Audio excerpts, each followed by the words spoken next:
शंखनाद होना चाहिए कि ओम नमः पार्वती बले अलग मेरे अंदर। तो भैया ने बोला कि बड़ा ही मुश्किल काम होता है कि आप बाई प्रोफेशन कुछ और हो और अंदर कहीं ना कहीं साहित्य हो। और हमारे किसी प्राचीन ऋषि ने एक श्लोक लिखा था कि साहित्य संगीत कला विहीनम साक्षात पशु पुच्छ विसारहीनम, यानी कि साहित्य संगीत और कला के विहीन मनुष्य साक्षात एक पशु के समान है जिसके पास सिर्फ सींग और पूंछ की कमी है। तो इसी के साथ जो कि मुझे आदेश मिला कि जिन पंक्तियों के साथ मैं इस कवि सम्मेलन में अपने कविता का शुरुआत करूँगा वो वाकई एक संघर्ष है जीवन का, जीविकोपार्जन जो हम सभी को करना पड़ता है और संघर्षरत रहना पड़ता है। और उस संघर्ष के बीच में जब मैंने 2-3 महीनों तक कुछ नहीं लिखा, कोई रचना नहीं की, तो ऐसा लगा कि जैसे प्राणवायु तो अंदर है लेकिन इस प्राणवायु के अलावे जो और खनिज पदार्थ थे वो नहीं है।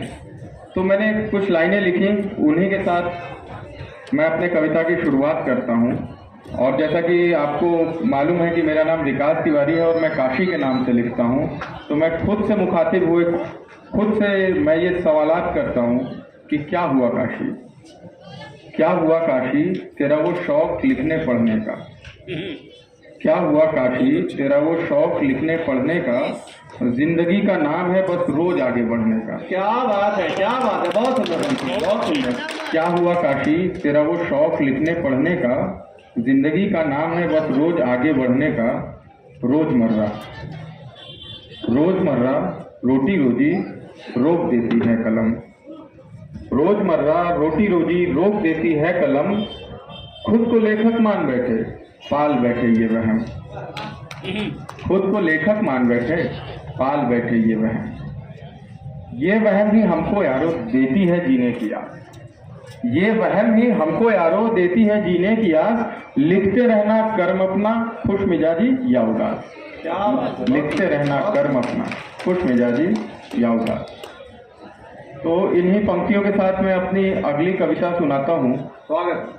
कहते हैं कि कलाकार का कोई विंग नहीं होता, कहते हैं ना राइट विंग लेफ्ट विंग, अलग अलग विंग्स में ये दुनिया बटी हुई है। तो मुझे लगता है कि कलाकार का कोई विंग नहीं होता, उसकी अपनी एक अलग विचारधारा होती है और वो अपने विचार व्यक्त करते हुए चला जाता है। तो मैंने किसान पे एक कविता लिखी। अच्छा देखिए, विडंबना ये है कि जब से हमारा भारत देश आज़ाद हुआ है तब से जिन मुद्दों पे सारी सरकारों ने बात किया है, अपनी राजनीतिक रोटियां सेकी हैं, उनमें छात्र, गरीब और एक जो सबसे बड़ा वर्ग है वो किसान है। लेकिन हम आज भी खोज रहे हैं कि क्या धरातल पे छात्रों के लिए, किसानों के लिए और गरीबों के लिए कुछ ऐसे मूलभूत कार्य हुए हैं कि वो आज अपना जीविकोपार्जन सरलता से चला पा रहे हैं। तो मैं इन्हीं समस्याओं पर प्रकाश डालते हुए आपकी ये कविता, अपनी ये कविता आपके समक्ष प्रस्तुत करता हूँ, जो कि पहले एक रैप के फॉर्म में था। अच्छा, रैप का full form he rhythm and poetry होती है, तो जिस पोइट्री को हम रिदम पे गा दें वो ही रैप हो गया। तो बेसिकली जो जान है वो पोइट्री ही है। तो इसमें कुछ देशज शब्दों का भी इस्तेमाल है कि भैया हो भैया हम ही किसान। क्या बात है, क्या बात है। भैया हो भैया हम ही किसान, माटी में ही जीवन निकले माटी में जान। क्या बात है, क्या बात है, बहुत सुंदर, बहुत सुंदर। भैया हो भैया हम ही किसान, माटी में ही जीवन निकले माटी में जान। माटी पे बा हमके पूरा अभिमान, माटी के धरती में उगाईला अनाज, पसीने से सींच के हल बैल खींच के, रात भर रखवाली वो भी बिना नींद के, रात भर रखवाली वो भी बिना नींद के, रोज सपने में फसल का करता हूँ दीद में, दीद यानी दीदा, रोज सपने में फसल का करता हूँ दीद में। बाढ़ सूखा नुकसान सहता मैं मुट्ठी को भींच के, प्राकृतिक आपदा है। बाढ़ सूखा नुकसान सहता मैं मुट्ठी को भींच के, सरकारों की उपेक्षा दांतों को पीस के। मेरे अंदर ही खीस है, मेरे अंदर ही खीस है, मौन अगर मैं रहता करूं माटी की रीस में, माटी देती ये सीख है, चुप रहना सिखा। क्या बात है, क्या बात, बहुत सुंदर, बहुत सुंदर। करूं माटी की रीस में, माटी देती ये सीख है।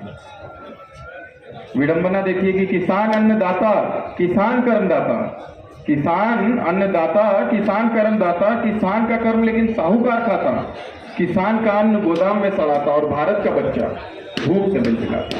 क्या बात, क्या चित्र है, बहुत सुंदर, बहुत सुंदर। और भारत का बच्चा धूप से मिलमिलाता। किसान यह सहता बारिश और धूप, किसान यह सहता भैया बारिश और धूप, पर किस्मत उसकी लिखते पी के संसद में सूख। किसान यह सहता बारिश और धूप, बढ़िया बढ़िया। पर किस्मत उसकी लिखते पी के संसद में सूख। क्या चित्र। किसान के अंदर उठती जीने की भूख, अपने बच्चों की भूख वो कैसे मिटाएगा? ऊपर बैठा बाबू जब खेती कराएगा। ऊपर बैठा बाबू जब खेती कराएगा। क्या बात है, बहुत सुंदर, बहुत सुंदर पंक्ति, बहुत सुंदर। ऊपर ऊपर सारी मलाई चट कर जाएगा, ऊपर ऊपर सारी मलाई चट कर जाएगा। क्या फिर वो बोएगा, क्या फिर उगाएगा, क्या फिर वो बेचेगा, क्या फिर वो खाएगा, और लागत के बराबर भी मुनाफा नहीं पाएगा। क्या बात है, लागत का मुनाफा बराबर नहीं पाएगा। बहुत सुंदर। लागत के बराबर भी मुनाफा नहीं पाएगा तो औरों की तरह या तो सूली पे चढ़ जाएगा, तो औरों की तरह या तो सूली पे चढ़ जाएगा, या हरित क्रांति करने वाली आवाज वो उठाएगा, क्रांति बुलाएगा, क्रांति बुलाएगा, क्रांति बुलाएगा। क्या बात है, बहुत सुंदर, बहुत सुंदर।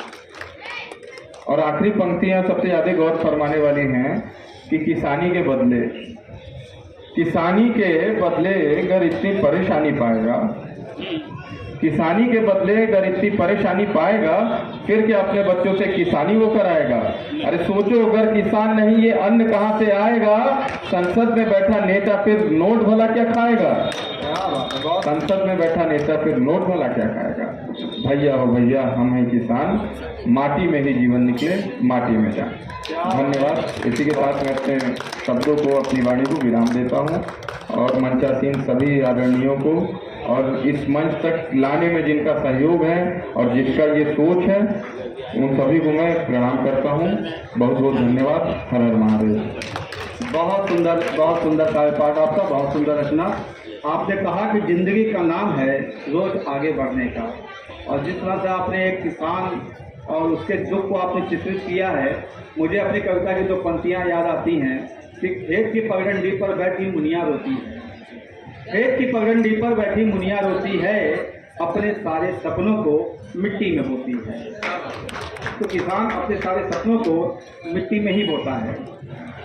हमारे बीच में आदरणीय जगदीश्वरी चौबे जी आ गई हैं। स्वागत है आपका। ऋतु दीक्षित जी हैं और गणेश गंभीर जी दिख रहे हैं। आप सभी का बहुत बहुत स्वागत है।